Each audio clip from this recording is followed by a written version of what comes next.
સુરત શહેરમાં વિકાસની દિશામાં વધુ એક પગલું ભરાયું છે। ડુમસ કેનાલ રોડ પર કુલ 21 કરોડ 28 લાખના ખર્ચે પૂર્ણ થયેલ વિવિધ વિકાસના કાર્યોનું લોકાર્પણ રાજ્યના ગૃહમંત્રી હર્ષ સંઘવીના હસ્તે કરવામાં આવ્યું છે।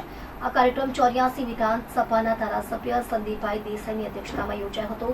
કાર્યક્રમમાં સુરતના મેયર દક્ષેશ માવાણી, સ્થાનિક કોર્પોરેટર તેમજ ભાજપના અનેક કાર્યકરો મોટી સંખ્યામાં હાજર રહ્યા હતા। હર્ષ સંઘવીએ વિકાસ કાર્યો માટે સરકારના પ્રતિબદ્ધતાની પુષ્ટિ આપી અને શહેરના વધુ વિકાસ માટે સતત પ્રયાસ કરાશે તેમ જણાવ્યું। ડુમસ કેનાલ રોડ ઉપર રૂપિયા 2128 લાખના ખર્ચે સાકાર થયેલા વિવિધ કામોનું રાજ્ય ગૃહમંત્રી હર્ષ સંઘવીના હસ્તે લોકાર્પણ કરવામાં આવ્યું છે। આ લોકાર્પણ 84 વિધાનસભાના ધારાસભ્ય સંદીપભાઈ દેસાઈની અધ્યક્ષતામાં કરવામાં આવ્યું હતું।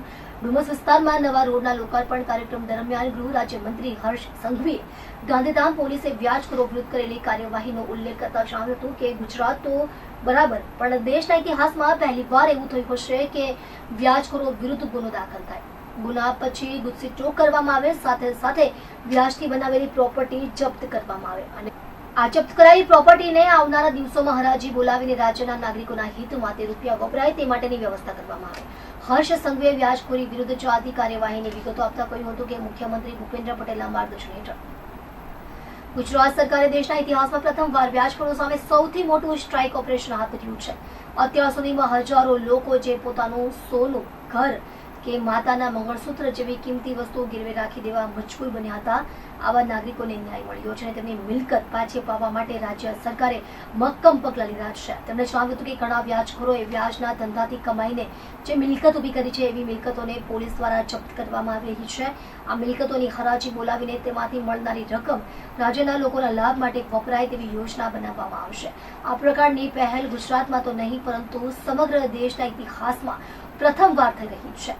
આ સાથે જ તેમણે કોઈ પણ યોગ્ય કારણ વગર હથિયાર લાયસન્સ મેળવી માત્ર પ્રભાવ બતાવવા કે સોશિયલ મીડિયા પર રીલ્સ અને વિડીયો દ્વારા વટ પાડવા માટે તેનો ઉપયોગ કરતા હોય તેવા લોકોના લાયસન્સ રદ કરવાની કાર્યવાહી રાજ્યભરમાં શરૂ કરી દેવાઈ હોવાનું પણ જણાવ્યું હતું। હર્ષ સંઘવીએ જણાવ્યું હતું કે રાજ્ય સરકારની હંમેશા એ નીતિ રહી છે કે કારણ વગર ગન લાયસન્સ રાખનાર અને તેનો દુરુપયોગ કરનાર સામે કડક કાર્યવાહી થાય। કેટલાક લોકો ફક્ત સોશિયલ મીડિયા પર પોતાની છબી ઊભી કરવા માટે રીલ્સ બનાવવા કે જાહેરમાં ગન લઈને ફરવા માટે ગન લાયસન્સ લે છે। આવા લોકોના લાયસન્સ હવે તંત્ર દ્વારા ચકાસવામાં આવી રહ્યા છે અને લાયસન્સ રદ કરવાની કાર્યવાહી ઝડપથી આગળ વધી રહી છે। ગૃહમંત્રી હર્ષ સંઘવીએ દેશની સેનાની તત્પરતા અને બહાદુરી અંગે પણ જણાવ્યું। તો આ નવા રસ્તાનો ઉપયોગ જરૂરથી કરજો। આપ જો કે કેટલો સરસ કુદરતી વાતાવરણ, કુદરતી સૌંદર્ય જોડે આ રસ્તા પરથી તમે તમારા પરિવારજનો જોડે ડુમસ સુધી પહોંચી શકશો। ડુમસનો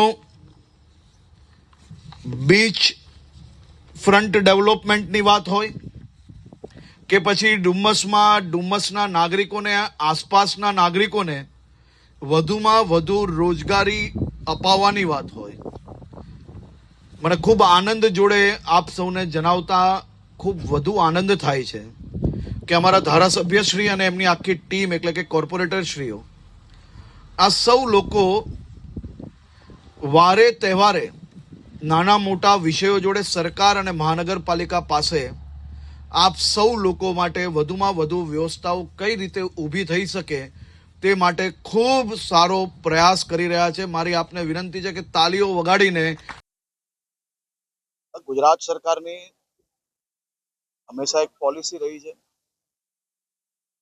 કે કારણ વગરના હથિયારના લાયસન્સો પર હંમેશાથી આપણે લોકોએ કંટ્રોલ રાખવામાં આવ્યો છે, પરંતુ કોઈ બી વ્યક્તિ જે કોઈ ગુનાઓમાં હોય, જે કોઈ બી પ્રકારે વિઝિબલ ગન લઈને ફરતા હોય અને કોઈ બી પ્રકારના વિડીયો બનાવવા, રીલ બનાવવી, આવા પ્રકારનો ઉપયોગ એને જો લાયસન્સના હથિયારનો કર્યો હોય તો એના લાયસન્સો રદ કરવાની પ્રક્રિયા આખા ગુજરાતભરમાં આપણે એક ચલાવી રહ્યા છે અને એ જ પ્રક્રિયા હેઠળ આ કામગીરી કરવામાં આવી છે અને આવનારા દિવસોમાં આખા રાજ્યમાં ચારેય દિશાઓમાં આ પ્રકારના લોકો પર કડકમાં કડક કાર્યવાહી કરીને સંપૂર્ણ લાયસન્સો વધુમાં વધુ રદ કરવા તે પ્રક્રિયામાં આપણે લોકો આગળ વધી રહ્યા છે। સર, પહેલી વખત કોઈ વ્યાજખોરની મિલકત જપ્ત કરવામાં આવી છે આખા રાજ્યમાં?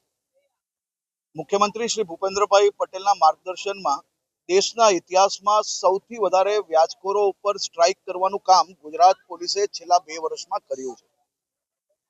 આપ જોઈ શકો છો કે દર વર્ષે આપણે હજારો લોકોના ગીરવે રખાયેલા સોના હોય, માતાઓના મંગલસૂત્ર હોય, સપનાનું ઘર હોય, આ પાછું અપાવવાનું કામગીરી પોલીસ દ્વારા કરવામાં આવે.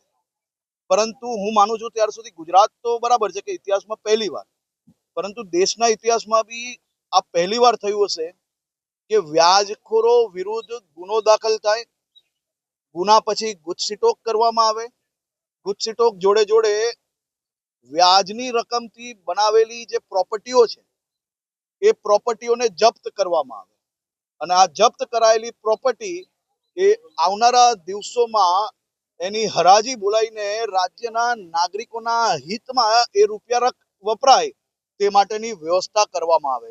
આ દેશના ઇતિહાસમાં પહેલી ઘટના હશે જે ગાંધીધામ પોલીસ દ્વારા આ કેસ દાખલ કરવામાં આવ્યો છે. હું ગાંધીધામ પોલીસને ખૂબ ખૂબ અભિનંદન આપું છું. આ જ પ્રકારે વ્યાજખોરો વિરુદ્ધ આ પ્રક્રિયા ચાલુ છે અને આવનારા દિવસોમાં બી આ પ્રક્રિયા વધુ ઝડપથી ચાલશે.